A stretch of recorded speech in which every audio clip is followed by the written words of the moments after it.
యెహోషువ గ్రంథాన్ని మనం ఆలోచన చేస్తూ ఉన్నాం. యెహోషువ గ్రంథం యొక్క ఉద్దేశము, దాని యొక్క చర్చనీయాంశమును మనం ఆలోచన చేశాం.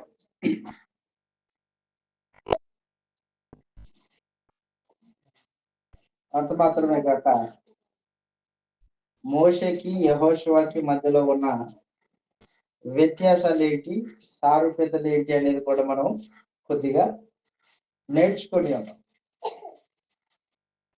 ఈ సమయంలో యెహోషువ గ్రంథం యొక్క విభజన గురించి ఆలోచన చేస్తాం. యెహోషువ గ్రంథము 4 భాగాలు. యెహోషువ గ్రంథము 4 భాగాలు.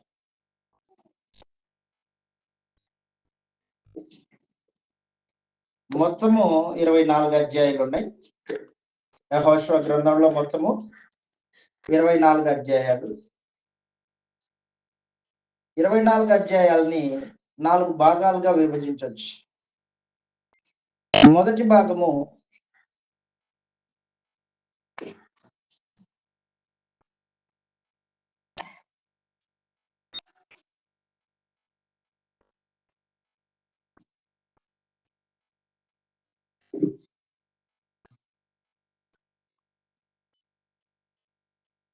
మొదటి భాగము కనానును స్వాధీనపరచుకోవడానికి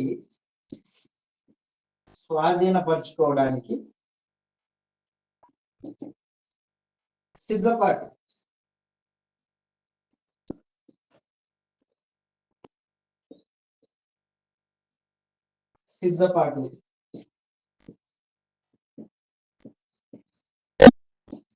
ఒకటో అధ్యాయం నుండి 3వ అధ్యాయం వరకు, 1వ అధ్యాయం నుండి 3వ అధ్యాయం వరకు సిద్ధపాటు. రెండవ భాగము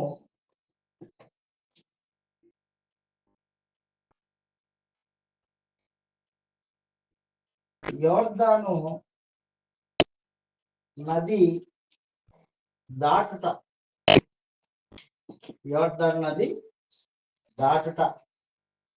4వ అధ్యాయం నుండి 6వ అధ్యాయం వరకు మనం చదువుతాం.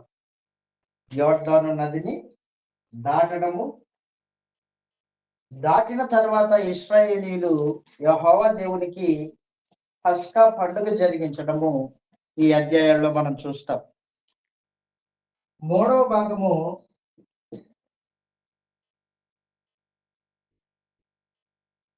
కనానులో యుద్ధాలు. కనాను దేశంలో యుద్ధాలు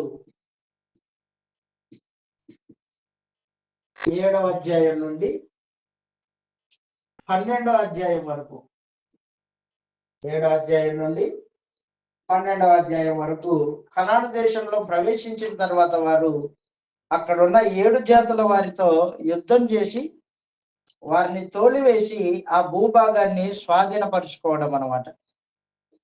7వ అధ్యాయం నుండి 12వ అధ్యాయం వరకు. చివరి భాగము 4వది కనాను దేశాన్ని పంచుకోవడం.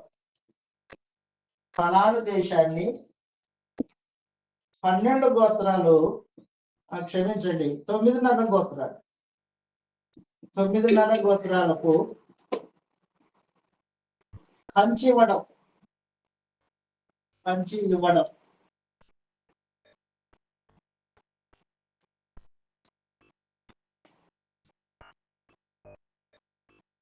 అలాగే యెహోషువ యొక్క ముగింపు మాటలు, యెహోషువ యొక్క ముగింపు ప్రసంగం 13వ అధ్యాయం నుండి 24వ అధ్యాయం వరకు, 14వ అధ్యాయం నుండి 24వ అధ్యాయం వరకు, 13వ అధ్యాయం నుండి 24వ అధ్యాయం వరకు 4వ భాగం. యెహోషువ గ్రంథం ఎన్ని భాగాలు? 4 భాగాలు. మొదటి భాగము కనాను దేశాన్ని స్వాధీనపరచుకోవడానికి సిద్ధపడి 1వ అధ్యాయం నుండి 3వ అధ్యాయం వరకు. తర్వాత యోర్దాను నదిని దాటడం 4వ అధ్యాయం నుండి 6వ అధ్యాయం వరకు. తర్వాత కనాను దేశంలో జరిగిన యుద్ధాలు 7వ అధ్యాయం మొదలుకొని 12వ అధ్యాయం వరకు. కనాను దేశాన్ని పంచివ్వడం, అలాగనే యెహోషువ యొక్క ముగింపు ప్రసంగం చివరి మాటలు 13వ అధ్యాయం నుండి 24వ అధ్యాయం వరకు మనం చూస్తాం. ఇప్పుడు యెహోషువ గ్రంథము లోపలికి వెళ్తాం. 1వ అధ్యాయము. యోర్దాను యువతల స్వాస్థ్యాన్ని పొందారు. చదువుతాం, మనం గ్రంథంలో చదువుతాం. యెహోషువ గ్రంథము 1వ అధ్యాయం. యెహోషువ గ్రంథం 1వ అధ్యాయం. 1వ అధ్యాయంలో దేవుడు యెహోషువను ఇశ్రాయేలీలకు నాయకుడుగా నియమిస్తూ ఉన్నాడు. నియమించి అతన్ని బలపరుస్తూ ఉన్నాడు. యెహోషువ గ్రంథం 1వ అధ్యాయం 1వ వచనం నుండి 9వ వచనం వరకు ఈ మాటలు చదువుతాం మనం ఇప్పుడు. యెహోషువ గ్రంథం 1వ అధ్యాయం 1వ వచనం నుండి 9వ వచనం వరకు యెహోషువను దేవుడు బలపరచడము. చదువు ఒకసారి. యెహోషువ గ్రంథం 1:1.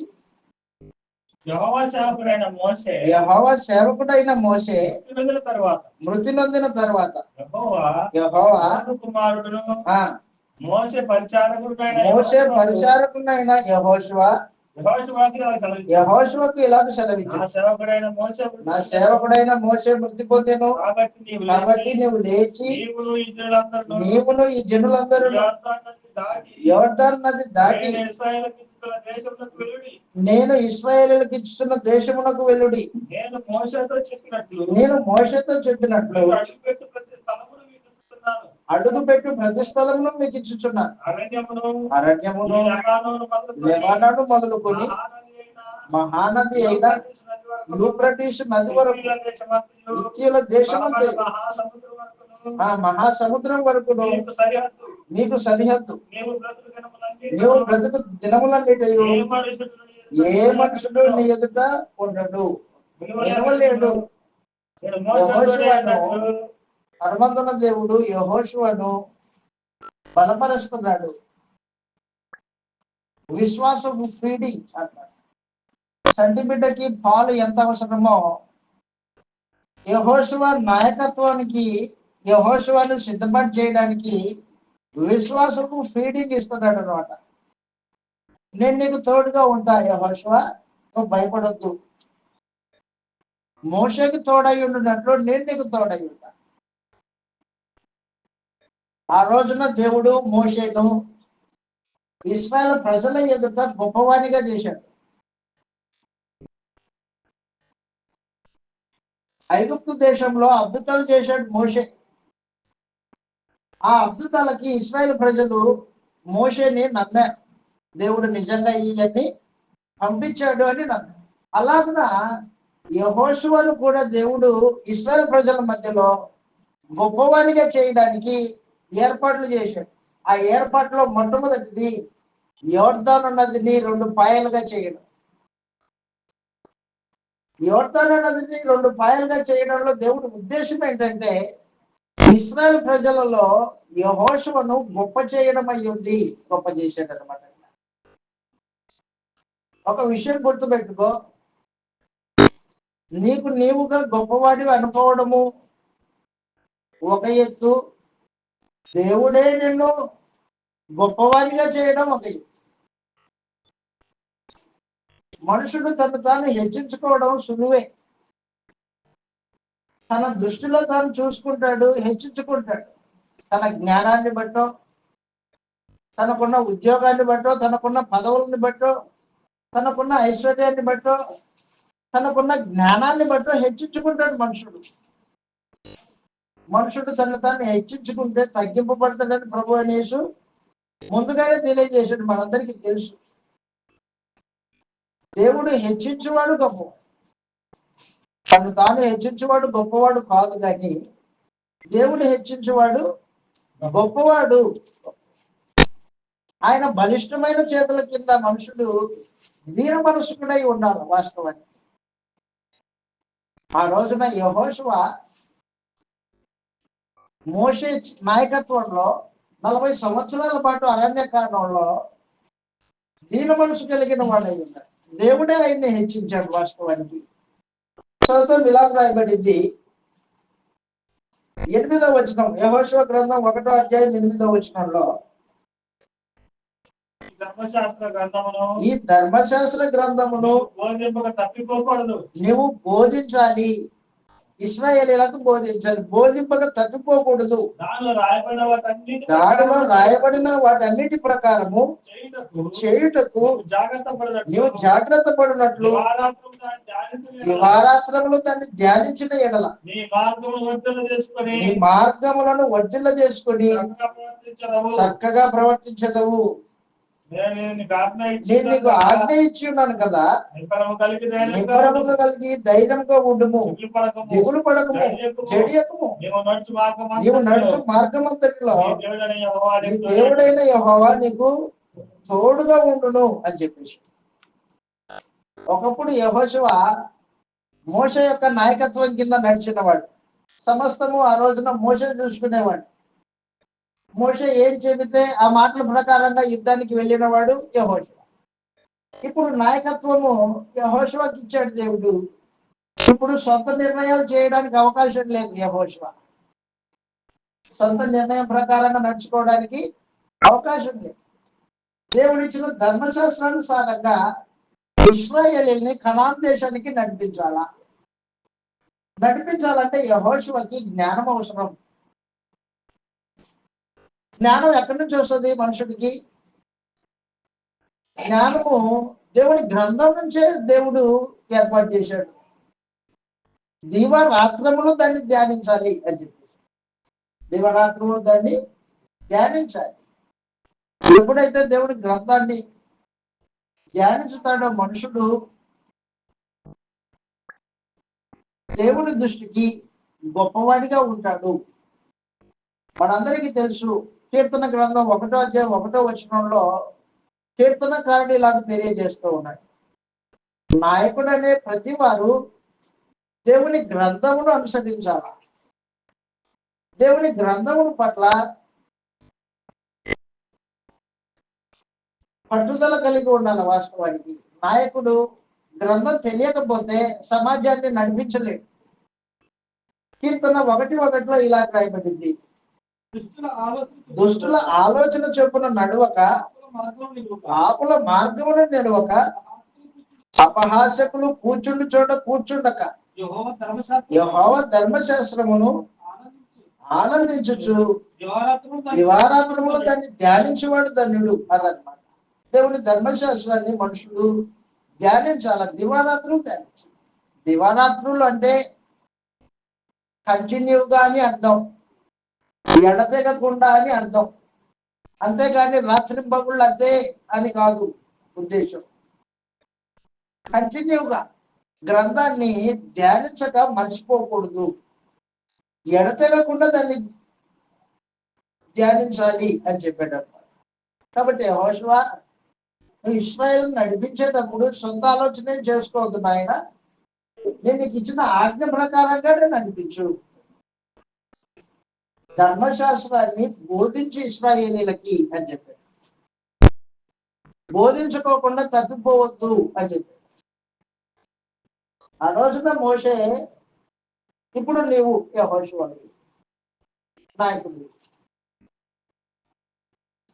నాయకుడు గ్రంథాన్ని తెలిసిన వాడై ఉండాలి.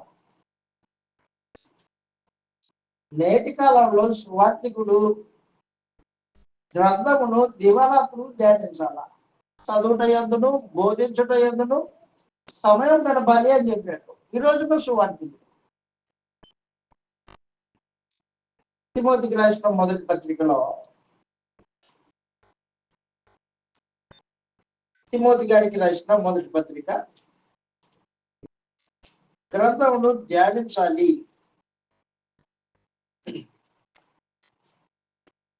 తిమోతికి రాసిన మొదటి పత్రికలో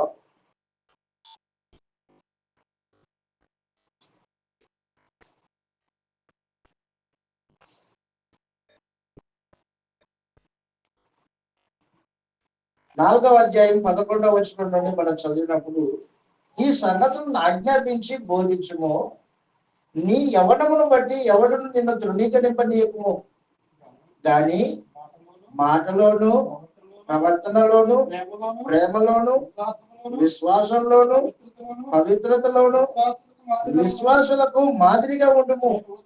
నేను వచ్చే వరకు చదువుట యందును బోధించుట యందును జాగ్రత్తగా ఉండు. తిమోతి జాగ్రత్త. సువార్థికుడు గ్రంథాలను ఎంతగా చదవాలో, కానీ ఈ రోజున సువార్థికులు అలా చదవరు. ఆ దినం రేపటి ఆదివారం అనుకో, ఈరోజు సాయంత్రం కూర్చుంటాడు, ఏదో 4 మాటలు పేపర్ మీద రాసుకుంటాడు, వచ్చి ప్రసంగం చేస్తాడు. ఆదివారం అయిపోయింది, ఆదివారం ఆరాధన.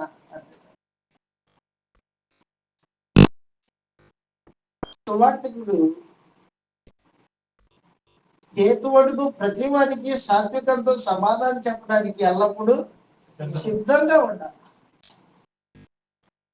తిమోతికి రాసిన 2వ పత్రికలో 3వ అధ్యాయము 16వ వచనంలో ఈ మాట రాయబడింది.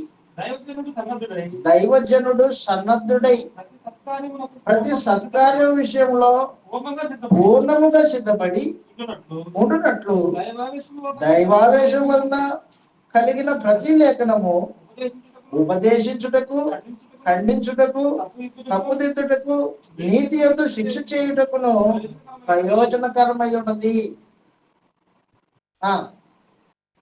దేవుని ఎదుటను సజీవులకును మృతులకును తీర్పు తీర్చి క్రీస్తు యేసు ఎదుటను ఆయన ప్రత్యక్షతతోడు ఆయన రాజ్యం తోడు నేను ఆనబెట్టి చెప్పినది ఏమనగా, వాక్యమును ప్రకటించుము, సమయమందు అసమయమందు ప్రయాసపడుము, సంపూర్ణమైన దీర్ఘశాంతముతో ఉపదేశించుచు, ఖండించుము, గద్దించుము, బుద్ధి చెప్పు. ఎందుకు? జనులు హిత బోధన సహించేవాళ్ళు కాదు, దురదృష్టములు కలిగిన వాళ్ళు. ఆరోగ్యకరమైన బోధ, ఆత్మను రక్షించే బోధ వారికి మనసుకి ఎక్కదు. కాబట్టి నువ్వేం చేస్తావంటే వాక్యమును ద్వారా వారిని గద్దించు, వారికి ఉపదేశించు, బుద్ధి చెప్పు. సమయమనక అసమయమనక నీ బాధ్యత ఇది అదన్నమాట. ఆ రోజున యెహోషువకు బాధ్యత అప్పగించినట్టు ఆత్మ సంబంధమైన రాజ్యమైన క్రీస్తు సంఘంలో సువార్థికుడు బాధ్యత కలిగిన వాడై ఉన్నాడు, నాయకుడై ఉన్నాడు. నాయకుడు లేఖనాన్ని పక్కన పెడితే సంఘం పాడైపోతుంది. నాయకుడికి, ప్రత్యేకించి సువార్థికుడికి గ్రంథం మీద పట్టుండాలి. ఏది ఎక్కడ ఏ ఉద్దేశంతో రాయబడిందో ముందుగా నువ్వు నేర్చుకోవాలి. దేవుని రాజ్యంలో జనులు ఎలా ప్రవర్తించాలో ముందుగా నీకు తెలియాలి. తెలియాలంటే గ్రంథాన్ని చదవాలి. దయచేసి గుర్తుపెట్టుకో, సువార్థికుడు దేవుని సందేశాన్ని, క్రొత్త నిబంధనను బోధించే హక్కు కలిగిన వాడై ఉన్నాడు, బాధ్యత కలిగిన వాడై ఉన్నాడు. దానిలో నుండి కుడికి కానీ ఎడమకు కానీ తొలగిపోకుండా జాగ్రత్త వహించవలసిన బాధ్యత కలిగిన వాడై ఉన్నాడు సువార్థికుడు. జాగ్రత్త తిమోతి అని చెప్పేసి దాన్ని విడిచిపోవద్దు. తిమోతికి రాసిన 2వ పత్రిక 2వ అధ్యాయం 1వ వచనంలో ఇలాగంటున్నాడు, నా కుమారుడా, క్రీస్తు యేసునందున్న కృప చేత బలవంతుడు నీవు అనేక సాక్షుల ఎదుట నా వలన వినిన సంగతులను ఇతరులకు బోధించుటకు నా వలన వినిన సంగతులే బోధించు, కొత్త వద్దు నాయన అని చెప్పేసి. కొత్త సంగతులు కాదు. కానీ ఈ రోజున మనుషులు దురదృష్టములు కలిగిన వారై కొత్త ప్రసంగం, కొత్త మాటలు, కొత్త సంగతులు, కొత్త సంగతులు వినాలి, కొత్త సంగతులు ఆలోచన చేయాలి అనేవాడు లోక సంబంధి అయి ఉంటాడు. అపోస్తల కార్యములు 17వ అధ్యాయంలో గ్రీకు దేశంలో ఉన్న కొంతమంది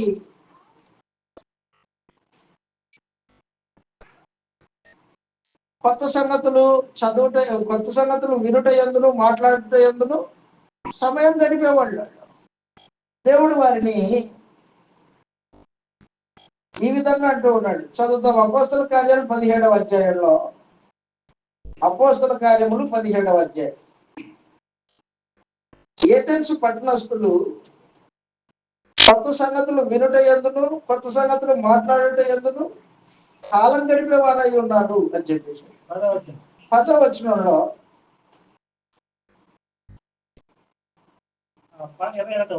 క్షమించండి 21వ వచనం. ఏథెన్సు వారందరూ అక్కడ నివసించు పరదేశులు ఏదైనా కొత్త సంగతి చెప్పుట ఎందును వినుట యందు మాత్రమే కాలం గడిపే వాళ్ళు. సువార్థికుడు ఆ విధంగా కాలం గడపకూడదు. సువార్థికుడు కాలం ఎలా గడపాలంటే అపోస్తలుల బోధను బోధింప తప్పిపోకూడదు. క్రైస్తవుడు క్రొత్త నిబంధనను జాగ్రత్తగా ధ్యానించాలి, ఎడతెగకుండా దాన్ని ధ్యానించాలి. దాని ప్రకారంగా సంఘమును నడిపించే బాధ్యత కలిగిన వాడై ఉంటాడు సువార్థికుడు. సంఘంలో పెద్దలను నియమించే బాధ్యత సువార్థికుడిదే. ఉపదేశకుల్ని తయారు చేసే బాధ్యత సువార్థికుడిదే. పరిచారకుల్ని ఏర్పాటు చేసే బాధ్యత సువార్థికుడిదే. సువార్థికుడు సంఘానికి మాదిరికరమై ఉండాలి. ఆరోగ్యకరమైన బోధ చేయాలి. మనుషుల కొరకు, వారి సంతోషం కొరకు బోధించేవాడు సువార్థికుడు కాదు. సువార్థికుడు మనుషుల్ని సంతోష పెట్టడానికి బోధించేవాడు కాదు. దేవుణ్ణి సంతోషపరచడానికి కొత్త నిబంధనను ఉన్నది ఉన్నట్టుగా బోధించేవాడు సువార్థికుడై ఉన్నాడు. అపోస్తలుడైన పౌలు కొరింథీయులకు ఉత్తరం రాస్తూ ఇలాగ తెలియజేశాడు. కొరింథీయులకు రాసిన మొదటి పత్రికలో, క్షమించండి, మొదటి పత్రిక 4వ అధ్యాయంలో, మేము మనుషులను సంతోషపెట్టు వారము కాక అని చెప్పేశాడు. కొరింథీయులకు రాసిన మొదటి పత్రిక 4వ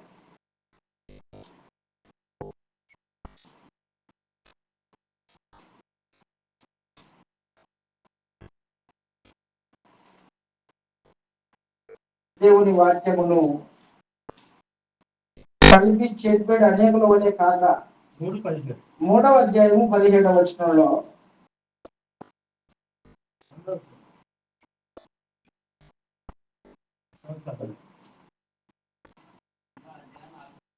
రెండో అధ్యాయం 4వ వచనం చూడండి ఒకసారి. అది కాదు, 2 కొరింథీ 4వ అధ్యాయం. క్షమించండి, 2 కొరింథీ 4వ అధ్యాయంలో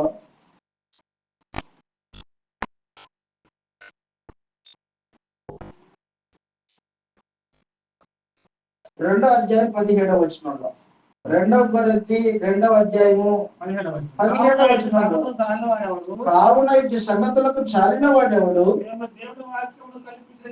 దేవుని వాక్యమును కలిపి చెరిపెడు అనేకుల వలె ఉండక నిష్కాపట్యమును దేవుని వలన నియమింపబడిన వారమై ఉండి క్రీస్తునందు దేవుని ఎదుట బోధించుతున్నాము అదంట. కాబట్టి కలిపి చెరిపెడు వాళ్ళు కాదు, దేవుణ్ణి సంతోషపరచడానికి సువార్త ప్రకటించే వాళ్ళ అపోస్తలులు.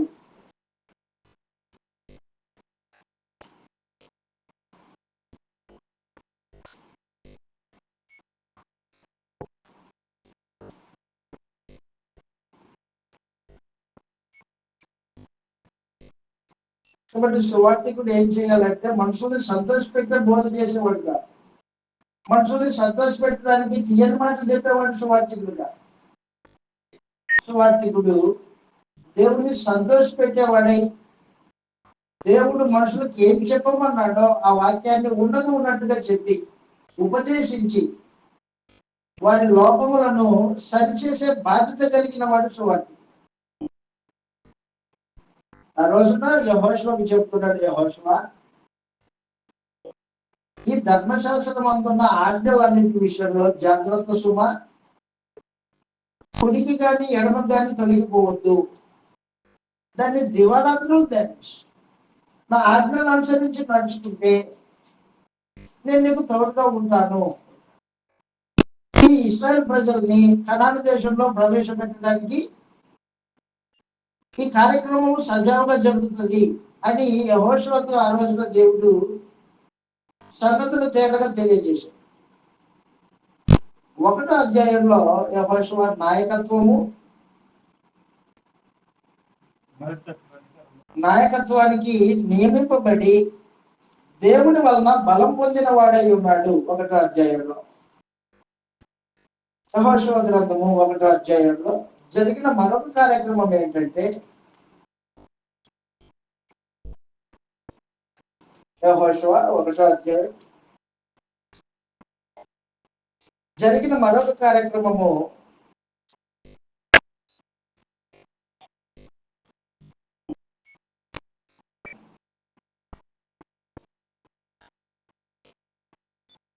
పదవ వచనం నుండి చదువుతాం. కాగా యెహోషువ ప్రజల నాయకులకు ఇలాగ ఆజ్ఞాపించెను, మీరు పాలెంలోకి పోయి జనులతో ఈ మాట చెప్పుడి, మీరు స్వాధీనపరచుకొనుటకు మీ దేవుడైన యెహోవా మీకు ఇచ్చుచున్న దేశమును స్వాధీనపరచుకొనబోవుటకై 3 దినములలోగా మీరు ఈ యోర్దాను దాటాలి. ఆహారాన్ని సిద్ధం చేసుకోండి. మనం యోర్దాను దాటాలి. ఎన్ని దినాలు? 3 దినాల్లోగా దాటాలి. కాబట్టి యోర్దాను దాటడానికి 3 దినాల సమయం ఉంది. ఈ 3 దినాల సమయంలో ప్రజల్ని సిద్ధపాటు చేసుకున్నాడు. అంత మాత్రమే కాకుండా యెహోషువ ఏం చేశాడంటే, 2 మనుషుల్ని యోర్దానును వేగు చూడడానికి వేగుల వారిని పంపించాడు. 2 వేగుల వారిని యోర్దాను దేశాన్ని, నది దాటి యోర్దాను దేశము, ఆ దేశాన్ని చూసి రండి అని 2 మనుషులు పంపించారు. 2 మనుషులు ఆ దేశాన్ని వేగు చూడడానికి వెళ్ళారు. వేగు చూడడానికి వెళ్ళినప్పుడు ఆ 2 మనుషుల్ని తన ఇంట చేర్చుకొని ఆతిథ్యం ఇచ్చిన రాహాబు అనే వేశ్య, అన్యజనురాలు, దేవుని గురించి సంగతులు వినింది.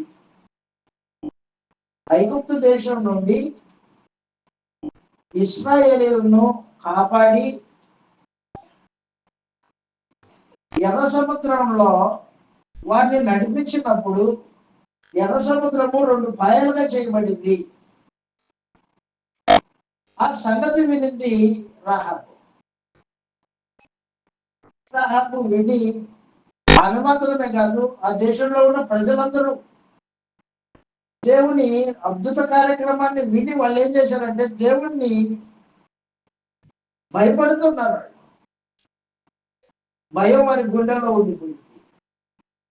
ఎటు తిరిగి ఇశ్రాయేలీయులు వస్తారు, ఈ దేశాన్ని స్వాధీనపరుచుకుంటారు అని వారి గుండెలు భీతి కలిగి ఉన్నాయి.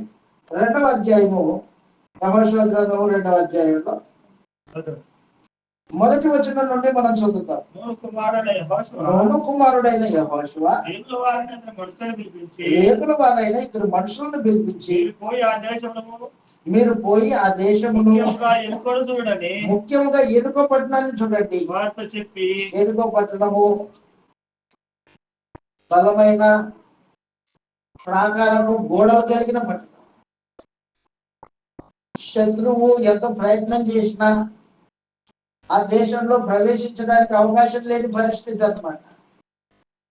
చదువుతాం అక్కడ అంటున్నాడు, ముఖ్యముగా ఎరుకోను చూడుడని వారితో చెప్పి షిత్తీము వద్ద నుండి వారిని రహస్యంగా పంపెను. షిత్తీము వద్ద నుండి వారిని రహస్యంగా పంపెను. వారు వెళ్ళి రాహాబు అని ఒక వేశ్య ఇంట చేరి అక్కడ దిగగా దేశమును వేగు చూచుటకు ఇశ్రాయేలు యొద్ద నుండి మనుషులు రాత్రి వేళ ఇక్కడికి వచ్చిరని వర్తమానం ఎరికో రాజుకు వర్తమానం వచ్చాడు. అతడు నీ యొద్దకు వచ్చి నీ ఇంట చేరిన ఆ మనుషులను వెలుపలకు తీసుకొని రమ్ము. వారు ఈ దేశమంతటిని వేగు చూచుటకు వచ్చారని చెప్పుటకు రాహాబు నొద్దకు మనుషుల్ని పంపాడు ఎరుకో రాజు. ఆ మనుషులు నీ ఇంటికి వచ్చారే, ఆ మనుషులు నా చేతికి అప్పగించు, మన దేశాన్ని వేగు చూడడానికి వచ్చిన వారు వాళ్ళు అంటే. రాహాబు ఏం చేసిందంటే దేవుడికి భయపడి ఆ వేగుల వారిని రాజుకు అప్పగించవా. ఒక మేడగది మీదకి వారిని ఎక్కించి ఆ మేడగదిలో దాచిపెట్టి, అదిగా ఆ ఇశ్రాయేలు ఇద్దరు జనాంగ మాట వెళ్ళిపోయారు అని చెప్పేసి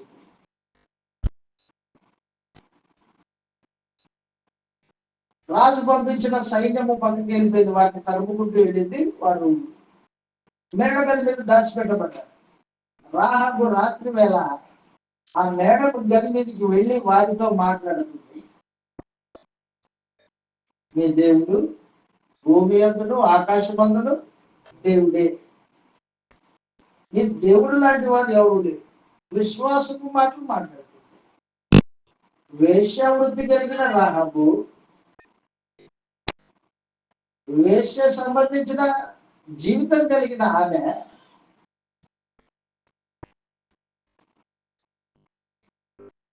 దేవుని యందు విశ్వాసం కలిగిన మాటలు మాట్లాడుతూ ఏమంటుంది 9వ వచనంలో, యెహోవా ఈ దేశమును మీకు ఇచ్చుచున్నాడని నీ వలన మాకు భయం పుట్టునని, భయం వలన ఈ దేశ నివాసులందరి ధైర్యం చెడునని నేను ఎరుగుదును.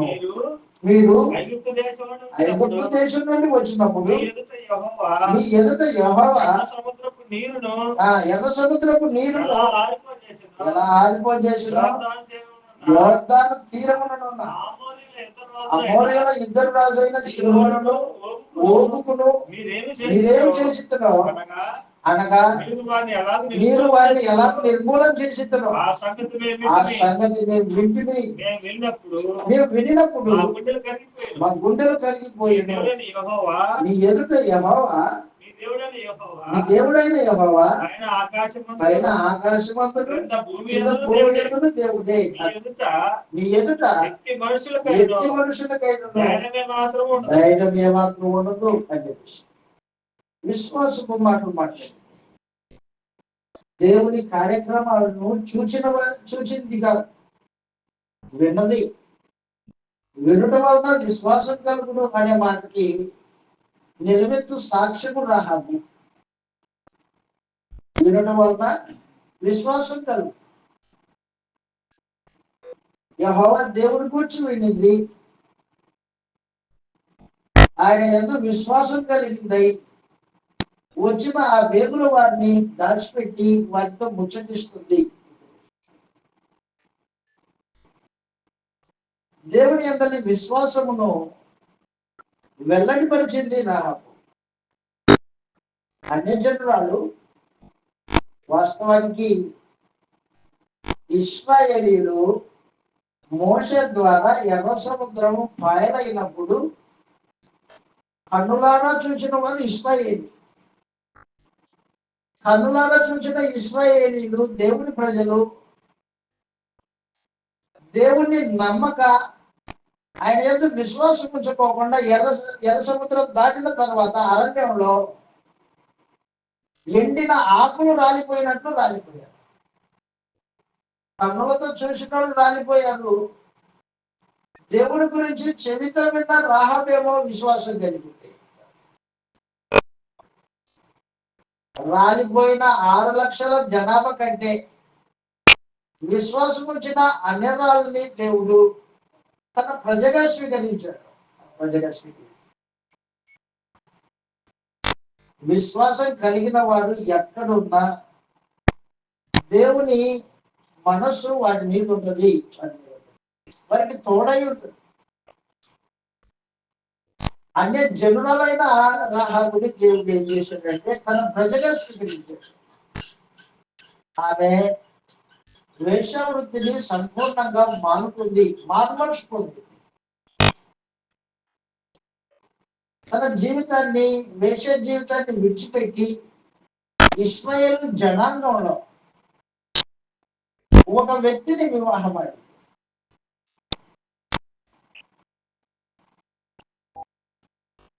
దాంపత్య జీవితాన్ని మొదలుపెట్టింది. ఆమె గుండా యేసు ప్రభు భూమి మీదకి రావడానికి ఏర్పాట్లు చేశాడు పరమందులకు. మత్తయి సువార్త 1వ అధ్యాయంలో మనం ఈ విషయాన్ని చదువుతాం. మత్తయి సువార్త 1వ అధ్యాయంలో యేసు ప్రభు యొక్క వంశావళిలో ఈమె స్థిరస్థాయిగా నిలబడిపోయింది. మత్తయి సువార్త 1వ అధ్యాయం 5వ వచనం మనం చదివినప్పుడు నయస్సోను సల్మానును కనెను. సల్మాను రాహాబునందు బోయజును కనెను. బోయజు రూతునందు యోబేదును కనెను. యోబేదు యెష్షయిని కనెను. యెష్షయి రాజైన దావీదును కనెను. దావీదు యొక్క పితరురాలు రాహాబు. దావీదు యొక్క పితరురాలు నయస్సోను కుమారుడైన సల్మానును వివాహమాడింది రాహాబు. దేవుని ప్రజలతో బాంధవ్యం పెట్టుకోవాలని ఆశ కలిగి జీవితాన్ని సంపూర్ణంగా మార్చుకుంది రాహాబు. ధర్మశాస్త్రం లేదా ఆమెకి, వాస్తవానికి రాహాబుకు ధర్మశాస్త్రం ఉందా? లేదు. ధర్మశాస్త్రం కలిగిన ఇశ్రాయేలీలేమో అన్యుల్ని పెళ్లి చేసుకున్నారు, దేవుడికి విరోధులయ్యారు. ధర్మశాస్త్రం లేని అన్యురాలు దేవుడి యొక్క విశ్వాసం ఉంచి మారుమనసు పొంది జీవితాన్ని మార్చుకొని దేవుడి ప్రజగా ఉండడానికి ఇష్టపడి నిబంధనలోకి వచ్చింది రాహాబు. మెస్సియ పుట్టుకకు ఆమె ఒక కారణమై ఉంది. మెస్సియ వంశావళిలో ఒక పాత్ర పోషించింది రాహాబు. హెబ్రీయులకు రాసిన పత్రిక 11వ అధ్యాయం 31వ వచనంలో దేవుడు విశ్వాసాన్ని బట్టి మనుషులను నీతిమంతులుగా తీర్చుతాడు. విశ్వాసం లేకుండా దేవుడికి ఇష్టడై ఉండట అసాధ్యం. ఏ జనాంగంలో ఉన్న విశ్వాసం కలిగిన వారిని తన సంకల్పాన్ని తెలియజేసి తన నిబంధనలో నడిపించేవాడు దేవుడు. ఏ జనాంగంలోనైనా తన సందేశాన్ని నీకు వినిపింపజేస్తాడు. ఆ సందేశానికి లోబడితే నిన్ను నీతిమంతునికి తీర్చి తన ప్రజగా చేర్చుకుంటాడు దేవుడు. చదువుతో ఒక రాయబడింది విశ్వాసమును బట్టి 11వ అధ్యాయం 31వ వచనంలో విశ్వాసమును బట్టి రాహాబును వేశ్య వేగుల వారిని సమాధానంగా చేర్చుకోవడం ద్వారా పాటు నశింపకపోయాను. ఎరుకో పట్టణంలో ఉన్న ప్రజలతో పాటు ఆమె నశించుకోలేదు. ఆ రోజున వేగుల వారితో మాట్లాడింది, అయ్యా మీరు ఖచ్చితంగా ఈ దేశాన్ని మీరు స్వాధీనపరుచుకుంటారు. మీ దేవుడు ఈ దేశాన్ని మీ చేతికి అప్పగిస్తాడు, నాకు తెలుసు. ఖచ్చితంగా మీరు ఈ దేశాన్ని స్వాధీనపరుచుకుంటారు. అయితే నేను మీకు మేలు చేశాను కాబట్టి మీరు నాకు మేలు చేయాలా అంటున్నారు. చెప్పు, ఏం మేలు చేయాలి? ఏమీ లేదు. నా తల్లిదండ్రులు ఉన్నారు, నా అక్క చెల్లెలు ఉన్నారు, నా బంధువులు ఉన్నారు. వారిని కాపాడాలి, నన్ను కాపాడాలి. సరే, కాపాడతామని చెప్పినప్పుడు ఆమె ఏం చేసిందంటే, ఇదిగో వేగుల వారు రాహాబుతో మాట్లాడారు. ఏమని మాట్లాడారు? ఇదిగో నీతో ప్రమాణం చేస్తున్నా, నీ ఇంటిలో నీ బంధువులందరినీ తీసుకొని పెట్టు, నీ బంధువుల్ని చేర్చుకో. నీ ఇంటి బయట ఎవరైనా ఉన్నారనుకోండి, బంధువులు చనిపోతే మాకు సంబంధం లేదు. నీ ఇంటిలో ఉన్న వారికి ఏ హాని కలగదు, మాది బాధ్యత అని ప్రమాణం చేశారు. ఆ ప్రమాణానికి గుర్తుగా వాళ్ళు ఏం చేశారంటే, ఒక ఎర్రని తొగరు దారాన్ని కట్టారన్నమాట కిటికీ. రాహాబు యొక్క విశ్వాసము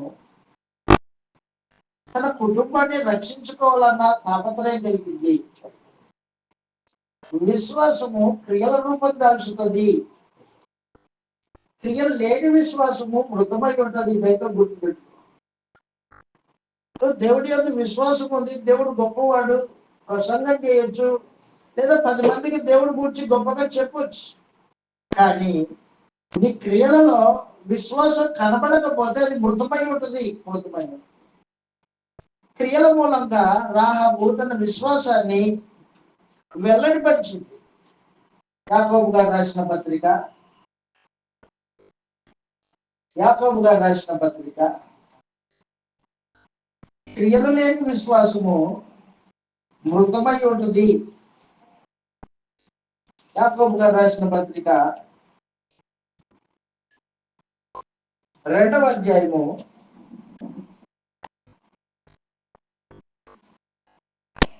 24, 25 వచనాలు చదువుతాం.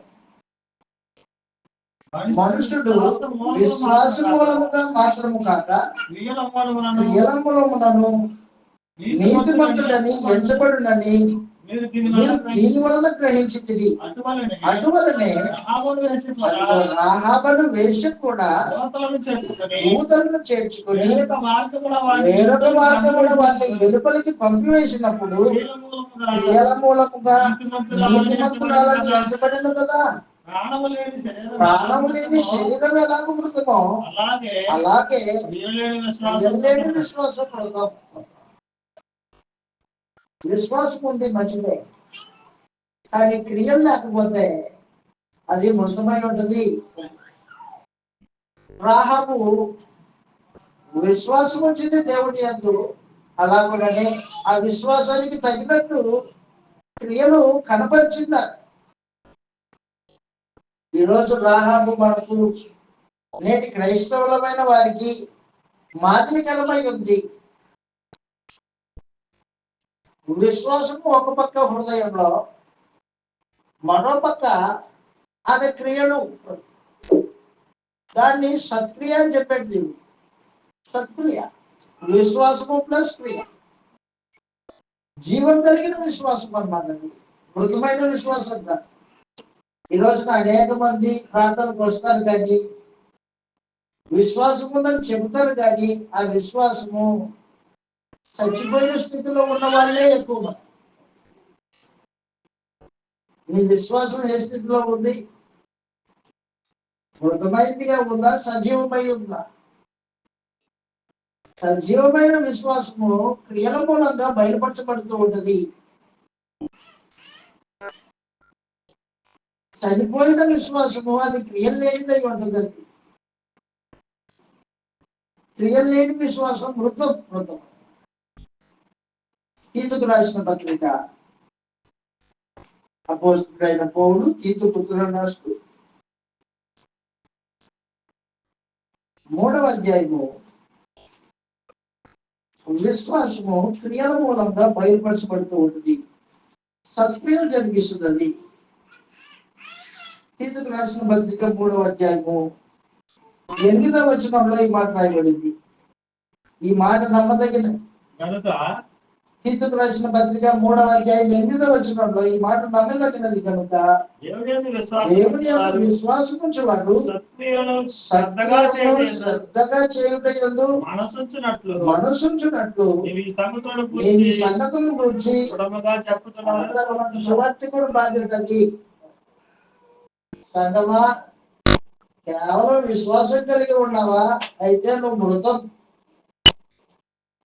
విశ్వాసము క్రియల మూలముగా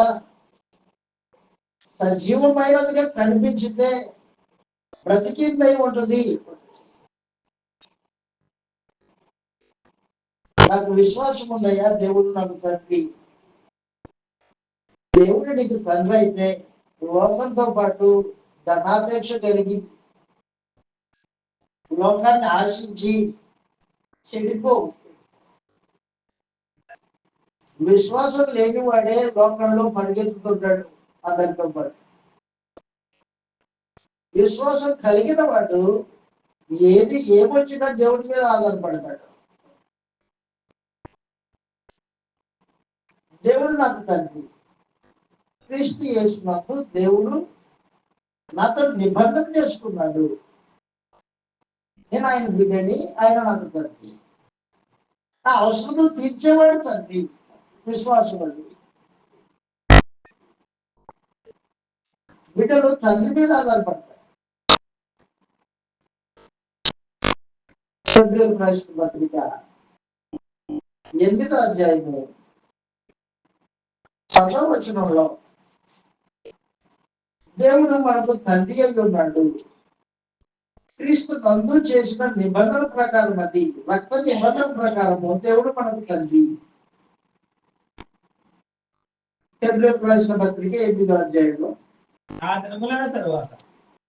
10వ వచనంలో ఆ దినములైన తర్వాత ఇశ్రాయేలీయుల వారితో నేను చేయబో నిబంధన ఏదనగా వారి మనసులో నా దేవుని మీద వాటిని రాసేదను. నేను వారికి దేవుడినై ఉంటాను. నేను వారికి దేవుడినై ఉంటాను. వారు ప్రజలై ఉంటారు. నీ దేవుడు ఎవరు? ధనవుని దేవుడైతే, శరీరాశని దేవుడైతే దేవుడు నీకు దేవుడు కాదు. విశ్వాసం లేని వారికి దేవుడు కాదు. నిబంధన సంబంధమైన సహవాసం లేనివాడు దేవుడు కానివాడై ఉంటాడు. దేవుడు లేడు వాడికి. ఈ మాట ప్రకారంగా ఆలోచన చేస్తే ఐగుప్తు దేశం నుండి బయలుదేరిన 6 లక్షల మంది నిబంధన కిందకి వచ్చిన వారు, ధర్మశాస్త్రం కిందకి వచ్చిన వారు అయినప్పటికీ వారికి దేవుడు లేడు. ఎందుకంటే వారు విశ్వాసం కలిగిన వారై దేవుణ్ణి వెంబడించలేదు, నిబంధనలు నడుచుకోలేదు. కానీ రాహాబు అన్యజనురాలైనప్పటికీ దేవుడి అందరి విశ్వాసము కనపరిచింది. ఆమెకి నేను దేవుడి అన్నమాట. కాబట్టి విశ్వాసం కలిగిన వాడు నీతిమంతుడై దేవుని మూలంగా బతుకుతాడు. విశ్వాసం లేని వాడు తన జ్ఞానం అనుసరించో లేకపోతే లోకాన్ని ఆలోచన చేసుకోవడో తన ఐశ్వర్యాన్ని బట్టో బతుకుతూ ఉంటాడు. తేడా. విశ్వాసం కలిగిన వాడు కనిపించే వాటి మీద మనసు పెట్టుకోడు. దేవుడు నాకు తండ్రి, ఆయన నన్ను పోషిస్తాడు. నా తండ్రి స్తోమత లేనోడేం కాదు, ఆయన సమస్తం కలిగిన వాడు. అందుకే ప్రభు యేసు భూమి మీద ఉన్నప్పుడు ఆయన ఏం సంపాదించిన వాడు కాదు. కారణం ఏంటంటే దేవుడు నాకు తెలుసు అన్నాడు. ఆయన నా తండ్రి అన్నాడు. తండ్రి నేను నిన్ను ఎరుగుదును, నువ్వు నన్ను ఎరుగుదువు అంటాడు ప్రభు యేసు. నేను నిన్ను ఎరుగుదును, నువ్వు నాకు తండ్రి. నువ్వు నన్ను ఎరుగుదువు, నేను నీ బిడ్డని. నువ్వు ఎరుగుతు వాడికి దేవుడి తండ్రి.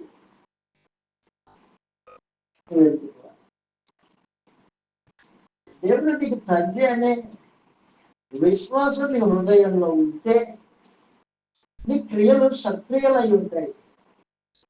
నీతిమంతుడు విశ్వాసం మూలంగా జీవించుడు బ్రతుకుడు. రోమిలకు రాసిన పత్రిక, విశ్వాసము నీతిమంతుడిని నడిపిస్తుంది, బతికిస్తుంది. రోమిలకు రాసిన పత్రిక 1వ అధ్యాయము 16-17 వచనాల్లో ఈ మాటలు రాయబడ్డాయి. సువార్తను గురించి నేను సిగ్గుపడి వాడను కాను గాని ఏలయనగా నమ్ము ప్రతివానికి, మొదట యూదునికి గ్రీసు దేశస్థునికి కూడా రక్షణ కలగ చేయుటకు అది దేవుని శక్తి అయి ఉన్నది. ఎందుకనినా నీతిమంతుడు విశ్వాస మూలముగా జీవించునని రాయబడిన ప్రకారము విశ్వాస మూలముగా అంతకంతకు విశ్వాసము కలుగునట్లు దేవుని నీతి దాని యందు బయలుపరచబడుతూ ఉన్నది అని చెప్పాడు. విశ్వాసం కలిగిన వ్యక్తి విశ్వాసము అంచెలంచెలుగా ఎదుగుతూ ఉన్నది. ప్రారంభంలో దేవుడు ఎవరో తెలియదు రహాబుకి, కానీ ఎర్ర సముద్రాన్ని పాయ చేసిన వాడు దేవుడు అని గుర్తించింది. వినడం వలన విశ్వాసం పుడుతుంది. ఆ విశ్వాసం ఏం చేసిందంటే వేగుల వారిని ఇంటికి చేర్చుకునేటట్టు క్రియ చేసింది. వేగుల వారిని కాపాడింది విశ్వాసం, రాహాబు యొక్క విశ్వాసం. 2, వేగుల వారితో ముచ్చటించి తన ఇంటి వారి రక్షణ గురించి ఆలోచన చేసింది విశ్వాసం. 3, దేవుడి ప్రజలతో సంబంధ బాంధవ్యాలు పెంచుకుంది విశ్వాసం. 4, మెస్సియా రాక వంశావళిలో తనకు ఒక పాత్ర ఉండాలి అని ఆలోచన చేసింది విశ్వాసము అంచెలంచెలుగా ఎదిగింది. ఉన్న దగ్గర ఉండిపోయేది విశ్వాసం కాదు, అది గుర్తుపెట్టుకో. నవ్వి బాప్తిజం పొంది సంవత్సరాలు తలబడుతున్నా ఇంకా దేవుడి అందరి విశ్వాసము కొంతగానే ఉంటే నీవు దేవుడి మీద ఆధారపడినట్లుగా కనిపించట్లేదు, కనిపించింది అన్నమాట. కనిపించదు. విశ్వాసము అంతకంతకు పెరిగేదై ఉంటుంది అని చెప్పేసి హబక్కూకు గ్రంథంలో మనం ఈ మాట చదువుతాం. హబక్కూకు దేవుని ప్రవక్త 2వ అధ్యాయము 4వ వచనంలో నీతిమంతుడు విశ్వాస మూలంగా జీవించుతాడు.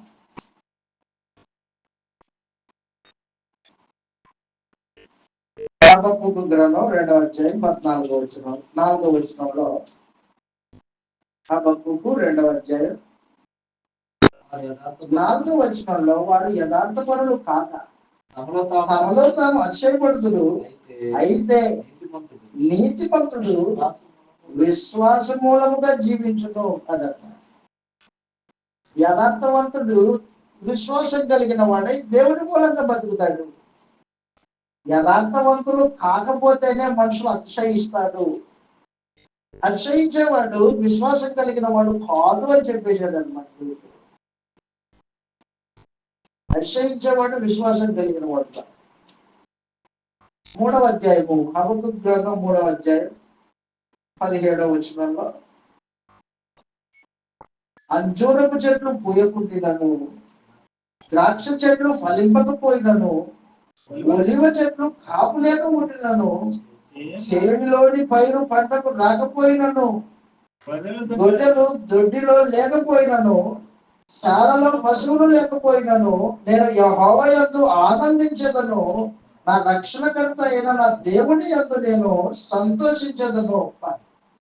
ప్రభువు యెహోవా నాకు బలము, ఆయన నా కాళ్ళను లేడి కాళ్ళ వలె చేయును, ఉన్నత స్థలముల మీద ఆయన నన్ను నడుపు చేయును. ఏమి లేకపోయినా దేవుడే నాకు ఆధారం. విశ్వాసం పలికే మాటలు అవి. విశ్వాసం కాబట్టి దేవుడు యెహోషువ గ్రంథంలో ప్రత్యేకించి యేసు ప్రభు యొక్క వంశావళిలో చేరిన అన్యురాలైన రాహాబును గురించి తేటగా తెలియజేశాడు. ఇశ్రాయేలీయులారా, ధర్మశాస్త్రం కలిగిన వాళ్ళ, మీరు నా నిబంధనకు లోబడలేదు, మీరు నా క్రియలను కన్నులలో చూసినప్పటికీ నన్ను నమ్మలేదు. కానీ చూడు, రాహాబు వినిది, విశ్వాసం ఉంచింది, తన జీవితాన్ని మార్చు, జీవన శైలి మార్చు. మార్మల్స్ అంటే అది. కాబట్టి యెహోషువ గ్రంథం మనం చదువుతున్నప్పుడు దేవుడు నీతిమంతులైన వారిని ఎక్కడున్నా కూడా రక్షించే దేవుడై ఉన్నాడు. రక్షించే దేవుడై వాడికి తన సందేశాన్ని వినిపిస్తాడు. వాడు తన ప్రజలుగా ఏర్పాటు చేసుకోవడానికి మార్గము సుమము చేస్తాడు. ఆ రోజున రాహాబు జీవితంలో జరిగింది. క్రియల మూలంగా విశ్వాసాన్ని వెల్లడిపరిచింది. యేసుక్రీస్తు వారి వంశావళిలో ఒక పాత్ర పోషించింది. మనం చదువుతాం రాజాను బోయజు నీతిమంతుడు. ఆ బోయజు యొక్క పితరురాలు రాహాబు. తన ఇంటి వారి రక్షణ గురించి ఆలోచన చేసింది. తన విశ్వాసము తన దగ్గర పెట్టుకోలేదు. ఏం చేసిందంటే ఆమె వేగుల వారితో చేసుకున్న ఒప్పందం ప్రకారంగా తన ఇంటి వారిని అందరినీ ఇంటికి పిలిపించుకుంది. తల్లిదండ్రులకు చెప్పింది, ఇశ్రాయేలీయులు ఈ దేశాన్ని, ఈ ఎరుకో పట్టణాన్ని సంపూర్ణంగా నాశనం చేస్తారు. దయచేసి నా ఇంటికి రండి, నా ఇంటిలో రక్షణ ఉంది మీకు అని తన తల్లిదండ్రులని, తన అక్క చెల్లెల్ని, అన్నదమ్ములని, తన బంధువర్గాన్ని నమ్మించింది. విశ్వాసము ఒకే దగ్గర కూర్చోదది, ఇతరులతో పంచుకుంటుంది. దేవుడు నిజంగా దేవుడే, దయచేసి నా మాట వినండి అని తల్లిదండ్రుల్ని, అన్నదమ్ముల్ని, అక్కచెల్లెల్ని అందరినీ తన ఇంటిలో చేర్చి ఇంటిలో రక్షణను ఏర్పాటు చేసింది రాహాబు. ఇంటి వారి రక్షణ గురించి ఆలోచన చేసేది విశ్వాసమై ఉంటుంది. ఇంటి వారిని పట్టించుకోకుండా బ్రతికేది అది భక్తిగా. తిమోతికి రాసిన మొదటి పత్రికలో, తిమోతికి గారికి రాసిన మొదటి పత్రిక అపోస్తలుడైన పౌలు తిమోతికి రాసిన మొదటి పత్రికలో ఇంటి వారి రక్షణ గురించి ఆలోచన చేసేది భక్తి అయి ఉంటుంది. 5వ అధ్యాయము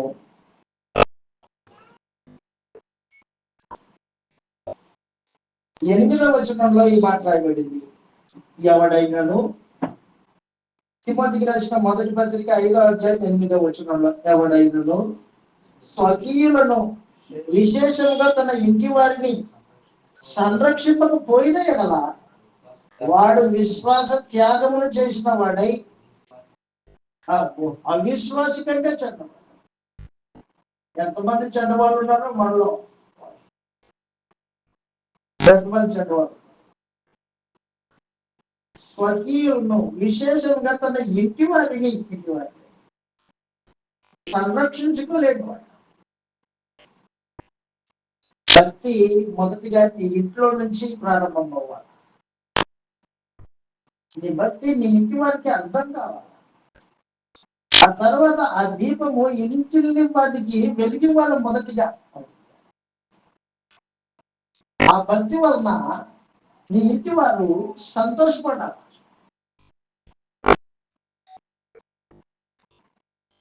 ఆ వెలుగు ప్రకాశించిందే, ఆ వెలుగులో నీ ఇంటి వాళ్ళు నడుచుకోవాలి. ఆ రోజున రాహాబు చేసింది అదే. వెలుగు ప్రకాశింపజేసింది.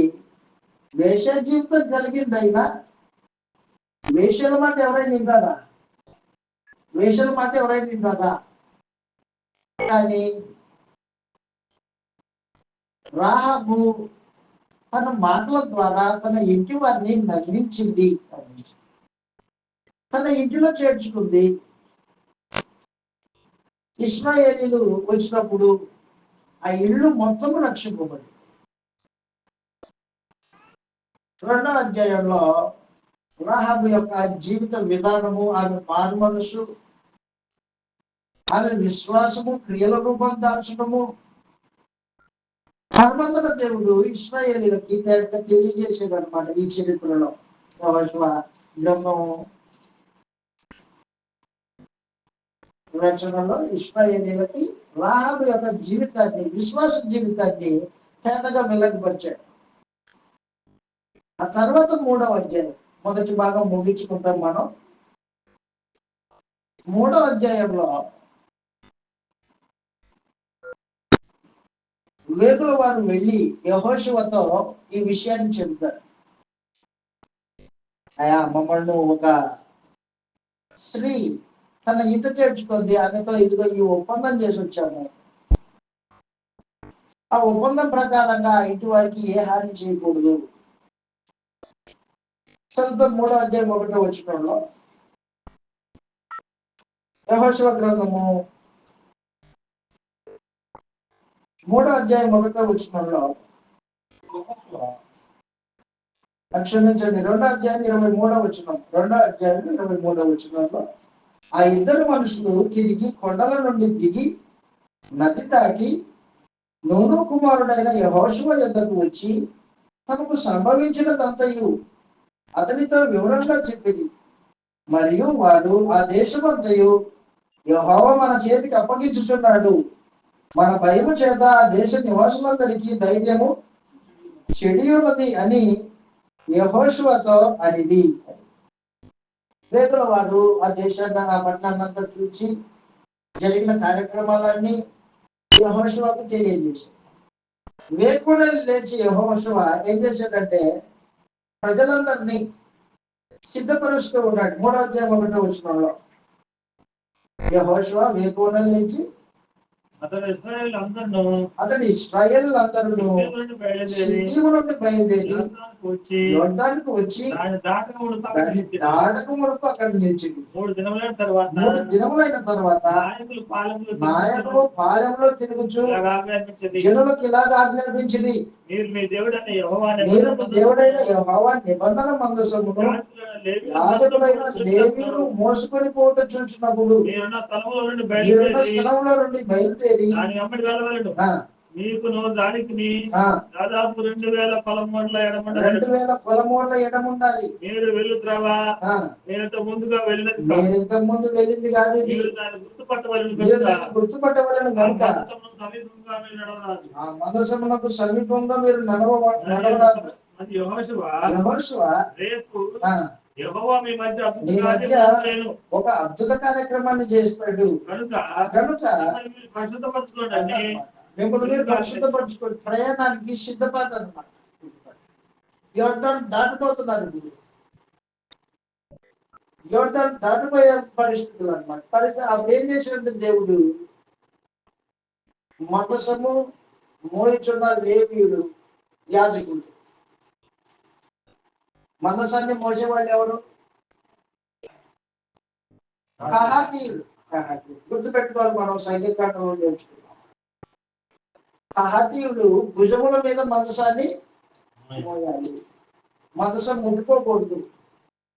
మందసము దేవుని ప్రసన్నత అన్నమాట. దేవుని షకీనా దాని మీద ఉంటుంది. దాన్ని ఎవడే ముట్టుకోకూడదు. కహాతీయులు దాన్ని మోయ రావాలి అని చెప్పేసి, ముట్టుకుంటే చనిపోతాడు. ఆ రోజు ఏం జరిగిందంటే యెహోషువ చెప్పినట్టు వాళ్ళు వేకువనే లేచి యోర్దాన్ని దాటిపోతూ ఉన్నారు. దాటిపోతూ ఉన్నప్పుడు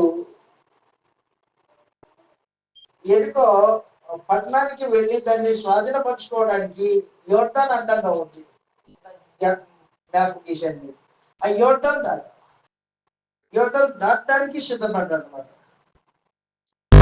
చదువుతా అక్కడ రాయబడింది 7వ వచనంలో, అప్పుడు యెహోవా యెహోషువతో ఇట్లాడాను, మోషేకి తోడై ఉండునట్లు నీకు తోడై ఉంటున్నాను ఇశ్రాయేల్ అందరూ ఎరుగునట్లు. కాబట్టి నేడు వారి కన్నుల ఎదుట నిన్ను గొప్ప చేయ మొదలు పెడుతున్నాను అని చెప్పారు. దేవుడు గొప్ప చేస్తున్నాడు ఎవరిని? యెహోషువ. దేని ద్వారా? ఎరికోను పాయలుగా చేయడం ద్వారా, యోర్దాను పాయలు చేయడం, క్షమించండి, యోర్దాను రెండుగా చీలింది. లేవీయుల యొక్క కాళ్ళు, మనసం మోస్తున్న లేవీయుల కాళ్ళు నీళ్లను తాకగానే యోర్దాను ఆగిపోయింది. చదువు అక్కడ రాయబడింది కిందికి. మీరు యోర్దాను దరికి వచ్చి యోర్దానులో నిలువుడని నిబంధన మందసమును యాజకులకు ఆజ్ఞాపించుము. కాబట్టి మీరు ఇక్కడికి వచ్చి యెహోవా మాటలు వినుడని ఆయన మాటలు వినండి ఇశ్రాయేలుకు ఆజ్ఞాపించి నిబంధన మందసము మీకు ముందుగా దాటబోచున్నది కనుక జీవం గల దేవుడు మీ మధ్య ఉన్నాడని, జీవం కలిగిన దేవుడు మీ మధ్య ఉన్నాడని నిశ్చయముగా వెళ్తు నుండి కనానీయులను 7 జాతుల వారిని వెళ్ళగొట్టునని దీని వలన తెలుసుకుంటారు. కాబట్టి దాటే పరిస్థితి ముందు ఉంది. 3వ అధ్యాయము ప్రారంభం నుంచి 6వ అధ్యాయం వరకు మనము యోర్దాను నది దాటుతారు, ఎరుకో పట్టణానికి వెళ్తారు. ఎరుకో పట్టణాన్ని స్వాధీనం చేసుకుంటారు. స్వాధీనం చేసుకోవడానికి దేవుడు ఏం చేశాడంటే అక్కడ ఒక అద్భుతాన్ని చూపించాడు దేవుడు. సామాన్యంగా ఒక పట్టణాన్ని స్వాధీనం చేసుకోవాలంటే యుద్ధం జరగాలి. ఆ రాజుతో ఈ రాజు యుద్ధం చేయాలి. ఇశ్రాయేలు రాజు ఎవడు? ఇశ్రాయేలు రాజు యెహోవా దేవుడు. ఇశ్రాయేలు రాజు యెహోవా దేవుడు. మోషే నాయకుడు, యెహోషువ నాయకుడు, రాజు కాదు యెహోషువ. ఎరుకో రాజు ఉన్నాడు. ఎరుకో పట్టణంలో ప్రాంతాలను కట్టుకొని దిక్కుబిక్కుమంటూ కూర్చుంటున్నాడు. యెహోవా దేవుడు ఇశ్రాయేలు రాజుకి యుద్ధం అన్నమాట. యెహోషువ, యుద్ధం నేను చేస్తా, మీరేం చేస్తారంటే నిలిచి ఊరకనే చూడండి. మీరు నిలబడండి అంతే, నేను చేస్తా యుద్ధం, నేను ఈ ప్రజలకి రాజుని. అనుకోసిన దేవుడు అద్భుతంగా ఎరుకో ప్రాకారపు గోడల్ని సంపూర్ణంగా ధ్వంసం చేశాడు.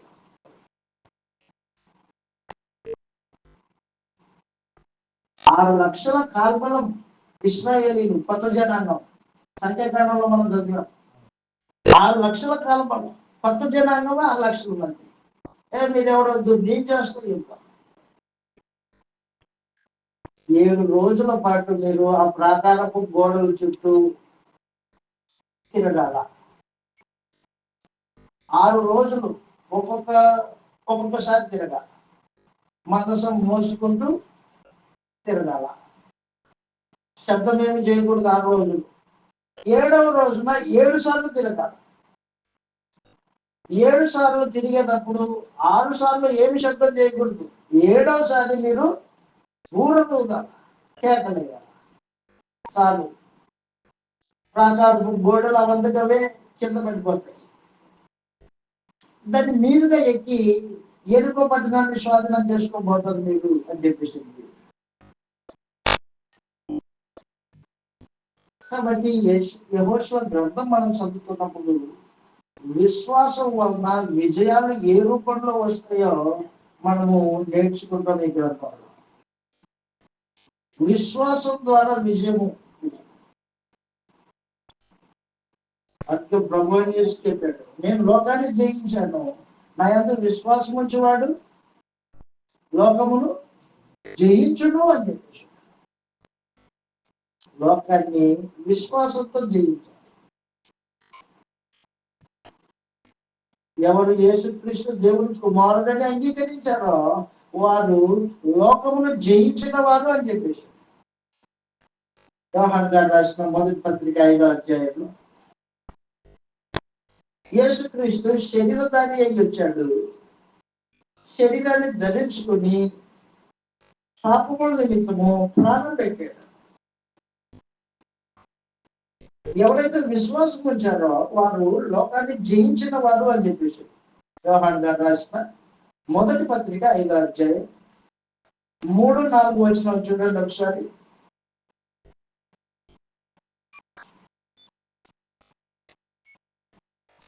మనం ఆయన ఆజ్ఞలను గైకొనుటయే దేవుని ప్రేమించుట. ఆయన ఆజ్ఞలు భారమైనవి కావు. దేవుని మూలముగా పుట్టిన వారందరూ లోకమును జయించుదురు. లోకమును జయించిన విశ్వాసము విజయము మన విశ్వాసమే. యేసు దేవుని కుమారుడని నమ్మువాడు తప్ప లోకమును జయించిన వాడెవడు? మిమ్మల్ని అడుగుతున్న ప్రశ్న, మీరు యేసు దేవుని కుమారుడని అంగీకరించారా? యేసు దేవుని కుమారుడని అంగీకరించడం అంటే యేసు ప్రభు అని అంగీకరించడం. యేసు నీ ఏలికై అయి ఉన్నాడా? నీ ఆలోచనలని యేసు ప్రభు ఏలుతున్నాడా? యేసు నీ అంతరంగానికి ప్రభు అయి ఉన్నాడా? అయితే నువ్వు లోకాన్ని జయించావు. యేసు నీ అంతరంగంలో ప్రభు కాకపోతే, నిన్ను నడిపించేవాడు యేసు ప్రభు కాకపోతే నీవు లోకములో ఓడిపోయిన వాడివి. యేసు దేవుని కుమారుడని అంగీకరించిన వాడు లోకాన్ని జయించిన వాడు. లోకాన్ని జయించడం అంటే శరీరాశను, నేత్రాశను, జీవకుటుంబాన్ని జయించిన. చాలా మంది యేసు ప్రభు యేసు ప్రభు యేసు ప్రభు నోటితో మాట్లాడతారు. నోటితో మాట్లాడితే ప్రభు అయిపోడు ఆయన. నీ హృదయంలో యేసుని ప్రభుగా ప్రతిష్ఠ చేస్తే అప్పుడు ఆయన నీకు ప్రభు అవుతాడు. హృదయంలో ప్రభు కాకోకుండా పెదాల మీద ప్రభు నిష్ప్రయోజనమై ఉంటుంది. నిష్ప్రయోజనమై.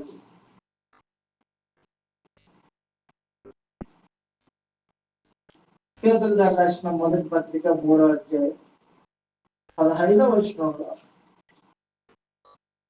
పేతురు గారు రాసిన మొదటి పత్రిక 3వ అధ్యాయం 15వ వచనంలో,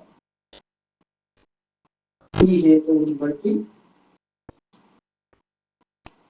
నిర్మలమైన మనస్సాక్షి చెప్పాడు. చదువు 3వ అధ్యాయం 15వ వచనంలో,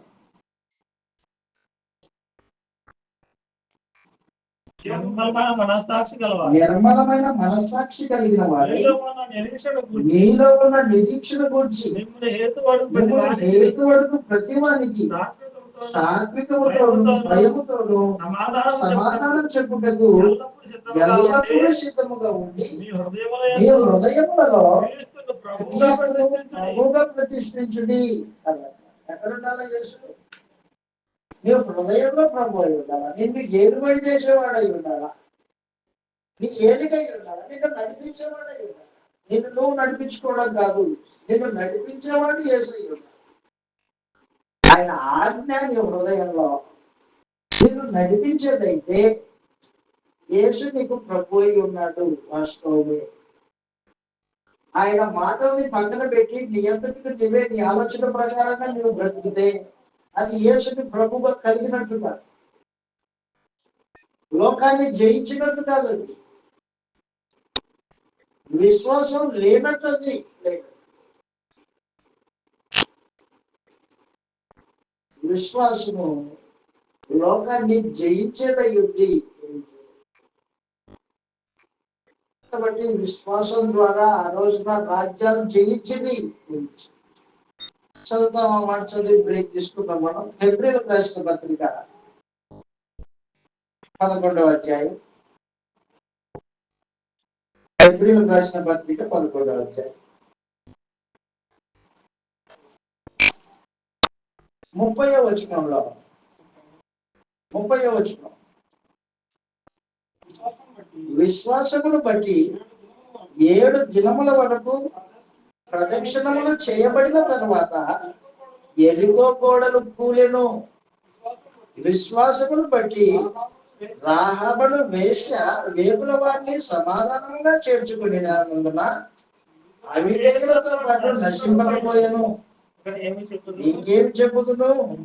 గిద్యోను, బారాకు, సంసోను, యోక్త, దావీదు, సమూయేలును వారిని గురించి, ప్రవక్తలను గురించి వివరించుటకు సమయం చాలదు. వారు విశ్వాసము ద్వారా రాజ్యములను జయించింది, నీతి కార్యములను జరిగించింది, వాగ్దానములను పొందింది, సింహములోను విస్తారంగా చెప్పేసి. విశ్వాసము అగ్ని జ్వాలను చల్లార్చింది. కాబట్టి ఇశ్రాయేలు చరిత్ర మనం చదువుతున్నప్పుడు విశ్వాసం యొక్క విజయాలు నేర్చుకుంటాం. విశ్వాసం యొక్క విజయాలు నేర్చుకుంటాం. 7 దినాలు ప్రదక్షిణం చేస్తే గోడ పడిపోయింది. యెహోవా చేసిన యుద్ధం అని చెప్పేసి, యెహోవా చేసిన యుద్ధం, తన ప్రజల పక్షాన ఆయనే యుద్ధం చేశాడు. ఈరోజు మన పక్షాన యుద్ధం చేసేవాడు ప్రభువైన యేసు. ఆయనతో పాటు మనం నిలిచి ఉంటే విశ్వాసానికి కర్త, నడిపించేవాడు ఆయన. ఆయన ఆజ్ఞలను అనుసరించి నడుస్తూ ఉంటే లోకాన్ని జయించిన విశ్వాసము మన విజయమై ఉంటుంది. కాబట్టి ఆ రూపంగా ఆలోచించే వాళ్ళని మీకు మనం చేస్తూ అలా భోజనం తర్వాత యెహోషువ గ్రంథాన్ని మనం ధ్యానించుకుంటాం, ప్రార్థన చేసుకున్నాం. ప్రార్థన.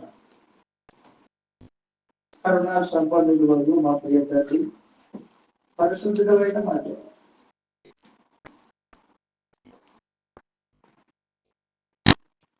మహా ప్రేమ కలిగిన తండ్రి,